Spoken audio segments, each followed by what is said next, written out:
দুর্গাপূজাকে সামনে রেখে সামাজিক দায়বদ্ধতায় বিভিন্ন কর্মসূচি চলছে। তারই অঙ্গ হিসাবে মহারাজগঞ্জ বাজার মৎস্য ব্যবসায়ীদের উদ্যোগে রক্তদান শিবিরের আয়োজন করা হয়।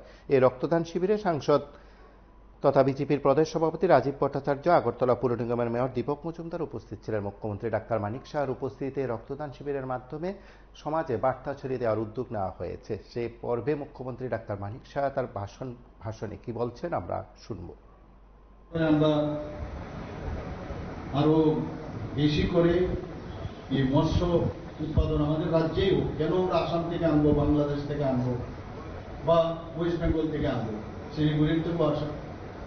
তো এর মধ্যে আমরা দেখেছি যে অ্যাবাউট ত্রিপুরায় প্রডিউস হয় যে 94,000 মেট্রিক টন প্রতি বছরে আমাদের এখানে ত্রিপুরাতে মাছ উৎপাদন হয়। অনেকে হয়তোবা আপনারা হয়তোবা জানেন। তো এই যে 94,000 মেট্রিক টন তৈরি হয়, এতে করে আমাদের এখানে বসে থাকলে হবে না, আমাদের আরো বেশি যাতে প্রোডাকশন হয়, কারণ ডিমান্ড আর সাপ্লাইয়ের মধ্যে গ্যাপ যেন না থাকে। আমি আজকে এখানে এই যে আয়োজন রাখা হয়েছে, বিশেষ করে রক্তদান শিবির, আমরা জানি আমার পূর্ববর্তী বক্তা এখানে যিনি প্রেসিডেন্ট মহোদয় আছেন উনি বলেছেন যে ত্রিপুরাতে আমাদের রক্তের যে প্রয়োজন বা নিয়ম অনুসারে আমাদের পপুলেশনের 1% আমাদের যে ব্লাড ব্যাংক গুলো আছে সেখানে মজুদ থাকতে হবে। রক্ত অলওয়েজ ইমার্জেন্সি, দোকানে গেলে প্রেসক্রিপশন দিলে পাওয়া যাবে না। তো এই যে ইমার্জেন্সির জন্য ব্লাড ব্যাংকে 1% যে নির্দেশিকা আছে, 1% ব্লাড আমাদের থাকতে হবে। এখন থাকতে গেলে আমাদের যদি 40-100 লোক হয় আমাদের ত্রিপুরাতে, 2011 সেন্সাসের পর আর সেন্সাস হয়নি, এখন হবে, তো 40 লাখ আমরা যদি ধরি 40,000 ইউনিট আমাদের থাকতে হবে। দেখা গেছে ত্রিপুরাতে আমাদের জনসাধারণ এত কোঅপারেটিভ, যখন যখন সমস্যা হয় যখন আহ্বান করি তারা কিন্তু এগিয়ে আসে, হাত বাড়িয়ে দেয়। এবং সেখানে গত বছর আমাদের প্রায় 40,000 যার দরকার সেইভাবে কিন্তু মজুদ ছিল। মাঝে মাঝে কথা হয় যে রক্ত পাওয়া যাচ্ছে না, বা সেই আমাদের যে প্রায় 14টা যে ব্লাড ব্যাংক আছে, সরকারি পর্যায়ে 12টা, দুটো বেসরকারি পর্যায়ে। তো আমরা মনিটরিং করার সেখানে রক্ত সঞ্চালন কমিটি আছে, তারও কোন কোন জায়গায় রক্ত কম হচ্ছে সেইভাবে। আর রক্ত এরকম একটা জিনিস, আজকে যদি মহারাজগঞ্জ বাজার মৎস্য ব্যবসায়ীরা সবাই মিলে 1000 দিয়ে দেয়, এটা কিন্তু বেশি দিন রাখা যাবে না, তারও একটা এই যে সমতা রাখতে হবে। নির্দিষ্ট সময় যদি সেটাকে ব্যবহার না করা হয় তাহলে রক্তের যে কোষগুলো আছে সেগুলো কিন্তু নষ্ট হয়ে যাবে। কাজে যা দরকার ডিমান্ড সাপ্লাই, আমি অনেক জায়গায় সবসময় এই কথাটা বলি, রক্ত দেওয়ার ক্ষেত্রে আমাদের অনেক কিছু প্রকৃতির থেকেও শিখতে হবে। যে রক্ত এটাও উপরওয়ালাই এমন ভাবে ব্যবস্থা রেখেছে যে বাবা তুমি কিন্তু এটাকে নিজে তৈরি করতে পারো। অর্থাৎ মানুষের জন্য যে মানুষ একজন আরেকজনের জন্য এই রক্ত দানের মাধ্যমে এটা কিন্তু পরিস্ফুটিত হয়।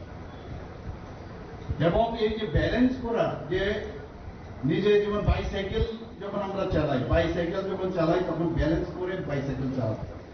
কেউ যদি মনে করে আমি রাইট অবস্থায় বা লেফট অবস্থার মধ্যে আমি সাইকেল চালিয়ে যাবো, একটু পরে অ্যাক্সিডেন্ট হয়ে যাবে।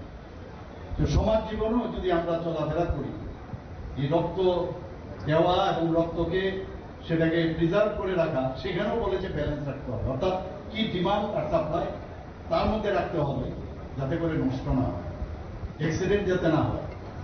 কিন্তু আমরা এই বিষয়গুলো আমাদের জানা দরকার। আপনারা যে রক্ত দিয়েছেন এটা কিন্তু আপনাদের মধ্যে কিন্তু সীমিত না, আপনাদের দেখে উদ্বুদ্ধ হবে অন্যান্য যেসব সংস্থা আছে, বাজারগুলো আছে, তারাও কিন্তু বলবে যে কেন আমরাও তাহলে রক্ত দিতে আমরা অনীহা প্রকাশ করবো, আমাদেরও দেওয়া উচিত।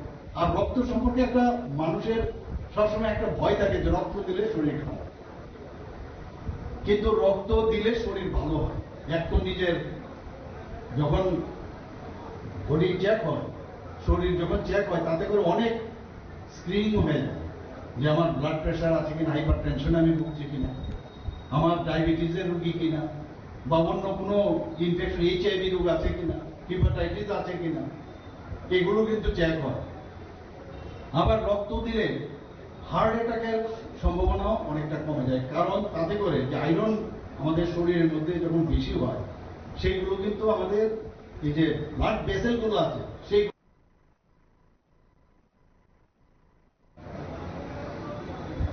সেটা আজকে না বহু পুরনো, আমরা সবাই জানি।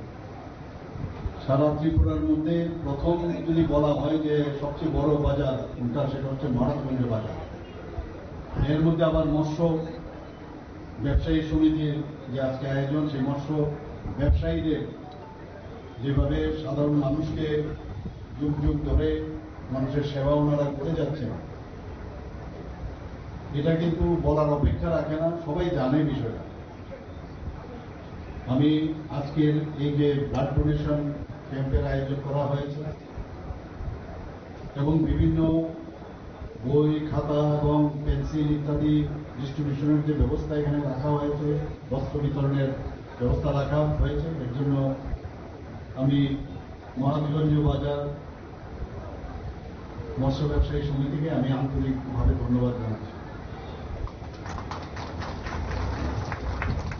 আপনারা হয়তো জানেন যে সারা ভারতবর্ষের মধ্যে ত্রিপুরা হচ্ছে সবচেয়ে বেশি ফিশ ইটার। সবচেয়ে বেশি সারা ভারতবর্ষের মধ্যে ত্রিপুরা সবচেয়ে বেশি মাছ খায়। তার পার্সেন্টেজ হচ্ছে অ্যাবাউট 99.35%। কাজেই মাছ আমাদের দৈনন্দিন জীবনে প্রতিদিন আমাদের প্রয়োজন, এবং উইকলি যদি দেখি, সাপ্তাহিক যে আমরা কনজিউম করি অ্যাবাউট 69%।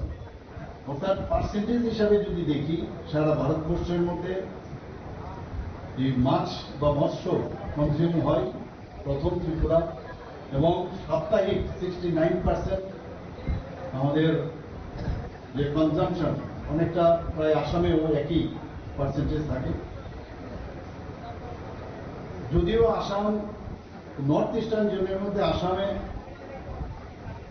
ফিশ প্রোডাকশনের ক্ষেত্রে আমাদের থেকে বেশি, তারপরেও নর্থ ইস্টার্ন জোনের এখন বিভিন্ন যে মিটিং হয় ভার্চুয়ালি আমাদের যে ডোনার মিনিস্ট্রির মাধ্যমে, সেখানে একটা জায়গায় আমি চেয়ারম্যান, আবার আরেকটা জায়গায় আমি মেম্বার, সেখানেও ডেইলি কথাবার্তা হয়। সেখানে দেখা যায়, বলা যায় ত্রিপুরা কিন্তু সেকেন্ড এখন নর্থ ইস্টার্ন জোনের মধ্যে ফর ফিশ প্রোডাকশন।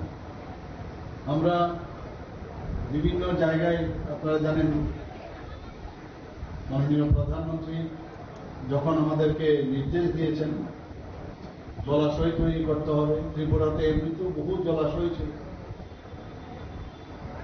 তো এই যে অমৃতকালে আমরা অনেকগুলো জায়গায় আমরা এই পুকুর, যে অমৃত সাগর যেটা বলা হয়, আমরা অনেক জায়গায় আমরা করেছি, এবং সেখানেও কিন্তু আমরা দৃষ্টান্ত স্থাপন করেছি সারা ভারতবর্ষের মধ্যে। যখন এই বিষয়ে আলোচনা হয় দিল্লিতে, তখন যখন আমরা দেখাই যে আমরা এই এতগুলো, কিন্তু এখন শুধু সেখানে পুকুর খনন করলে চলবে না, সেখানে সেটা যাতে সাস্টেন করে, ফিশারি ডিপার্টমেন্ট থেকে সেখানেও চেষ্টা করছে অনেক জায়গায়, যেখানে আমাদের যে বনাঞ্চল আছে সেখানেও যাতে ফিশ প্রোডাকশনের মাধ্যমে ওই অঞ্চলে তাদেরও যাতে জীবিকা। আপনারা শুনলেন সেখানে মুখ্যমন্ত্রী ডাক্তার মানিক সাহা তার বক্তব্যে সার্বিক বিষয়গুলো উত্থাপন করার পাশাপাশি আয়োজকদের ভূয়সী প্রশংসা করেছেন।